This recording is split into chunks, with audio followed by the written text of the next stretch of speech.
Good evening. How are y'all? Good. I'm really nervous. Let's see, where is my little flash drive? Put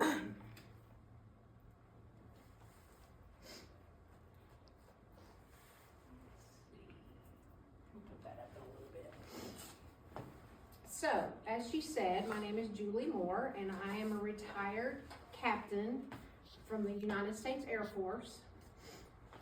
I joined the Air Force at 19 years old, and I never imagined that I would spend 22 years serving my country. I joined on a whim. College life did not seem to be cutting it for me, and a friend in the Navy recommended that I join. Any branch would do. I just wanted to get the heck out of Dodge. I was at the recruiter's office the next day preparing to sign the dotted line. This was May of 1984 during the Cold War. I left for basic military training, or BMT, on 14 August 1984. I remained at Lackland Air Force Base in San Antonio for 6 weeks. From there, I was bused to Shepherd Air Force Base in Wichita Falls, Texas, for training as a medical services specialist, also known as a 902. I remember thinking I had joined the Air Force to see the world, but I hadn't left Texas yet. Boy, was I in for a surprise. My first duty station was Loring Air Force Base, Maine. Loring was home to the 42nd Bomb Wing, and I was a member of the 42nd Hospital Squadron. We were approximately 10 miles from the Canadian border. Texas moves to Maine. That was an eye-opener for sure.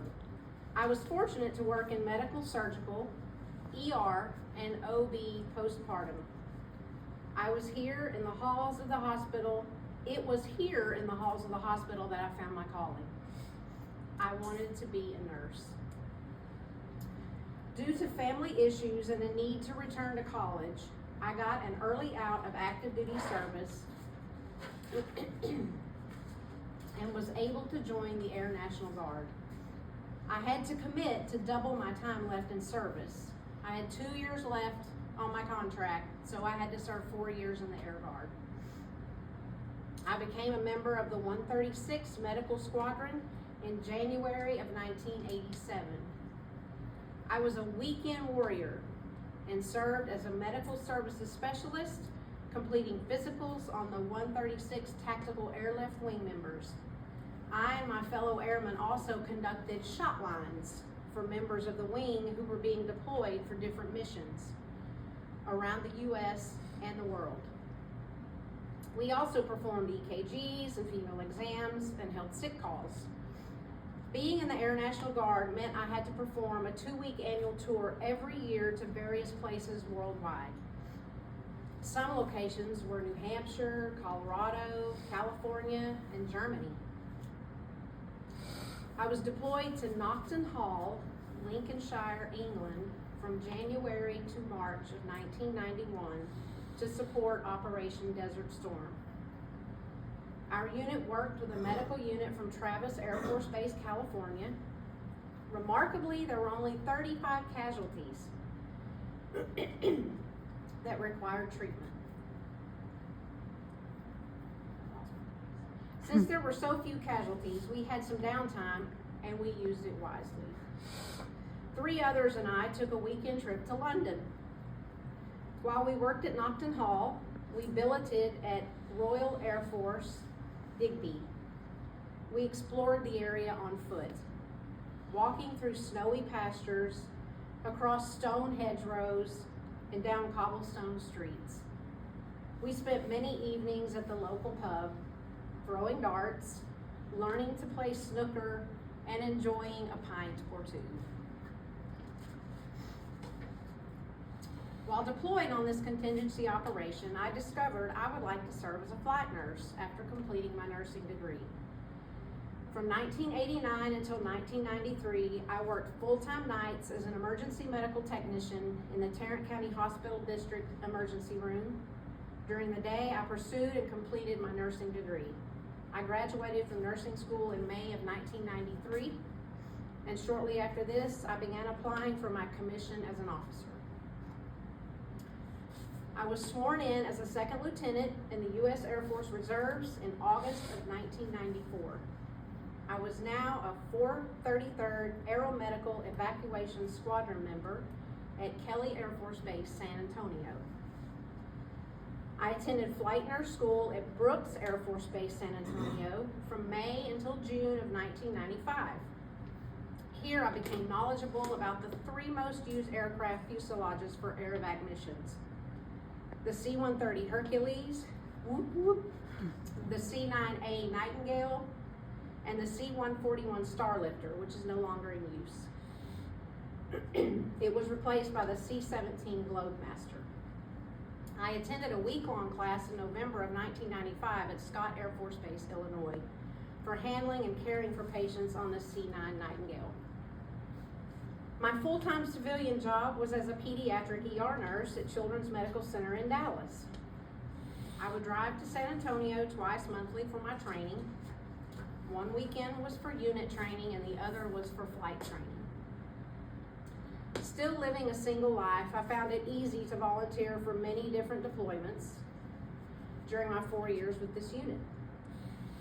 Some were 3 to 7 days. Some were up to 6 months long.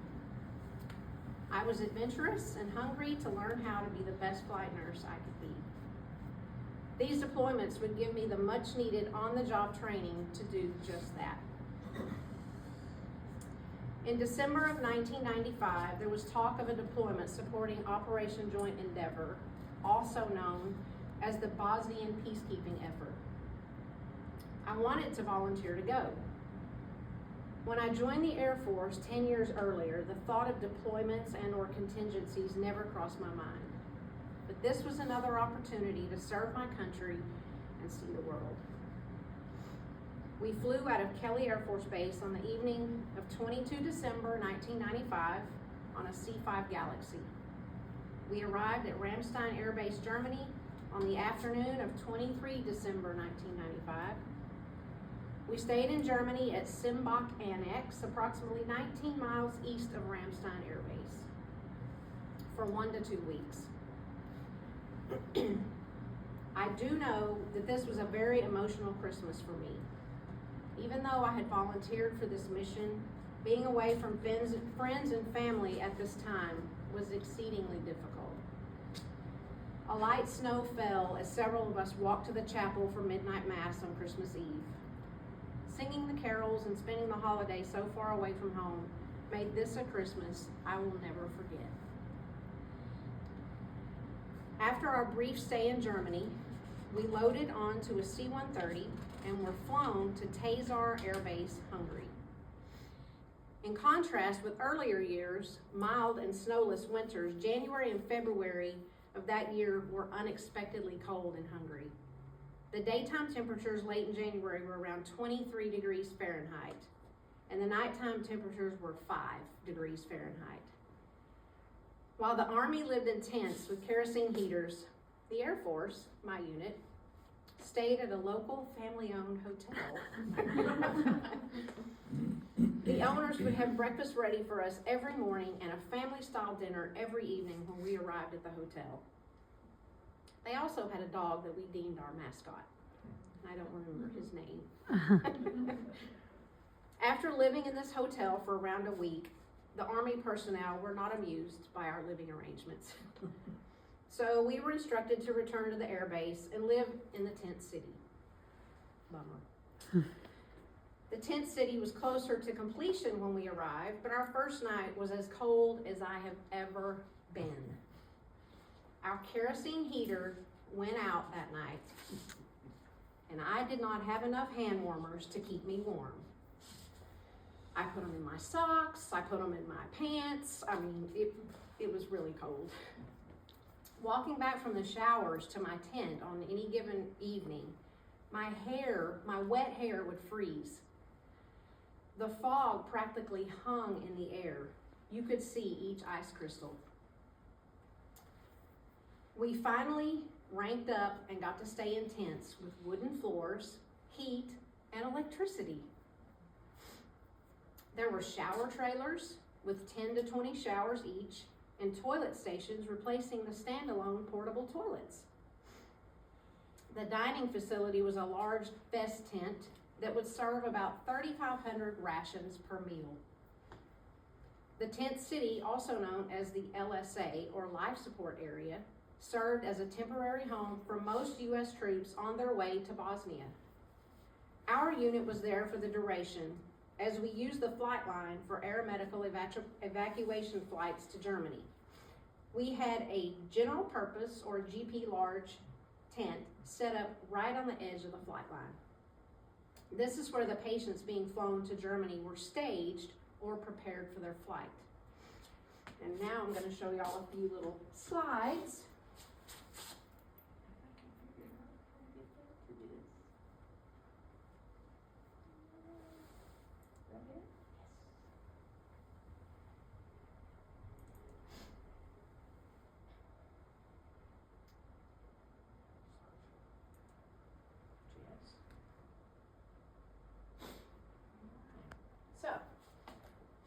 This was me in Hungary. We got to take a little trip to Kaposvár, Hungary, which was not far from Tazar. The good thing I found about the Air Force, and I don't know if the other branches do it, but we always got to take little side trips, go shopping, eat the food. This was on the flight line at Tazar. That is a C-130, and that's what we use to do our air medical evacuations.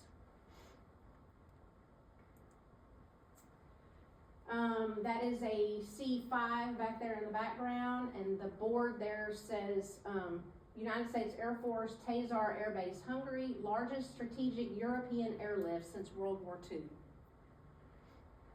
That was pretty awesome to be there during that. That is a mobile aeromedical staging facility, or MASIF as we called it, and that was what was right on the edge of the flight line. That's where we worked, that's where we staged the patients. We kept them there until the flights left for Germany. There's that big dining hall I was talking about. That's what they call a big festival tent, and that's where we had our meals. Over to the side, they had a little gym set up with stair steppers and treadmills and a few weights. This was Tent City in the life support area. As you can see how they had them set up. They had the wood floors and the wood structured roofs, and they just threw the tent over it, and then they had kerosene heaters inside to keep us warm at night.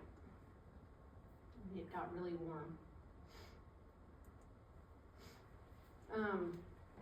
That was me and a friend of mine. We were just taking a break inside the MASIF, waiting on the next mission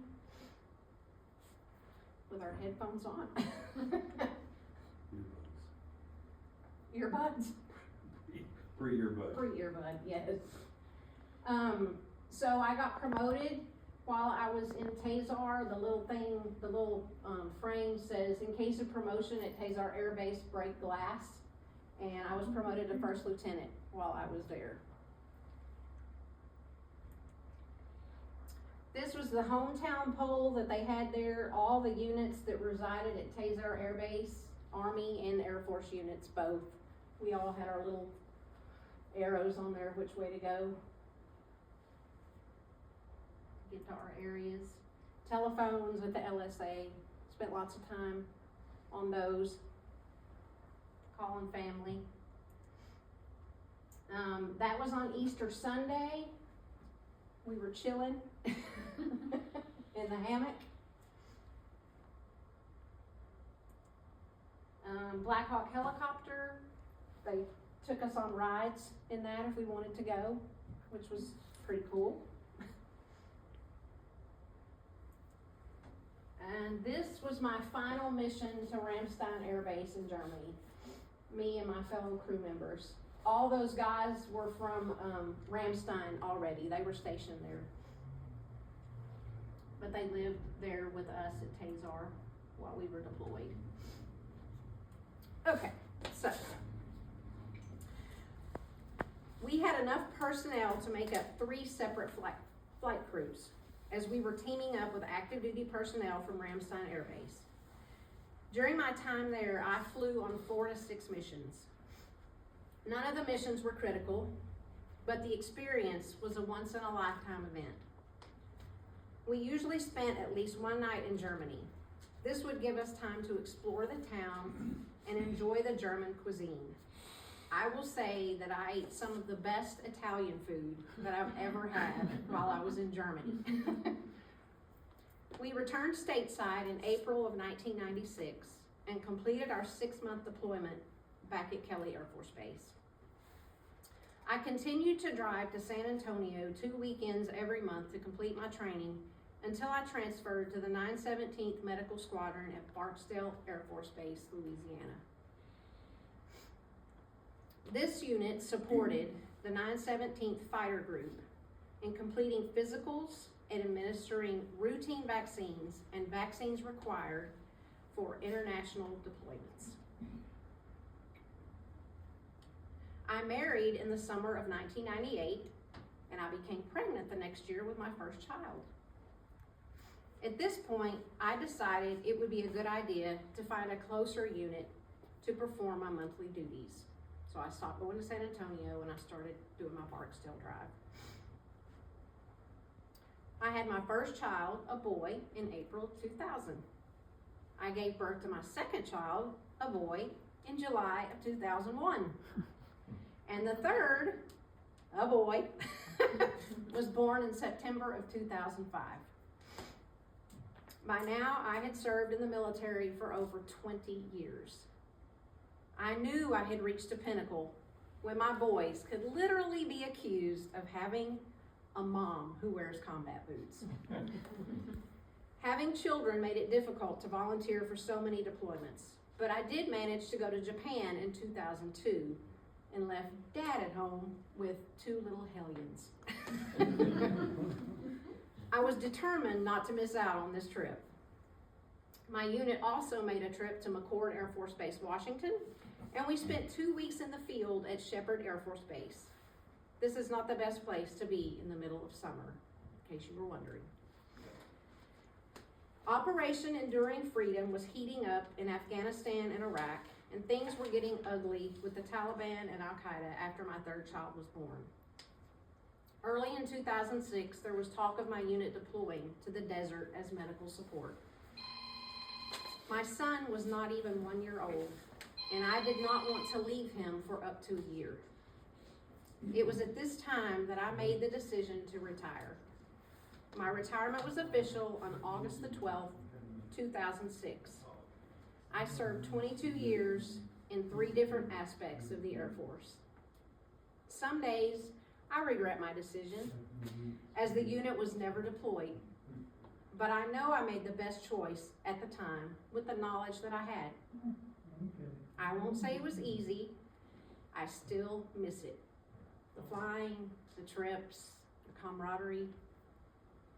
And all that, although I have not remained in contact with anyone on my deployment to Hungary, I know there are people out there who would have my back no matter the circumstances. I remain in contact with friends from my time in the Air National Guard and the Reserve Unit at Barksdale. The military is a close-knit group of people. We have experienced things in life that few can attest to. This forms a bond between us that will never be broken. I am grateful for every person I have crossed paths with and every place I have seen, tasted, and felt. Serving my country and my fellow citizens was an honor and a privilege. Thank you.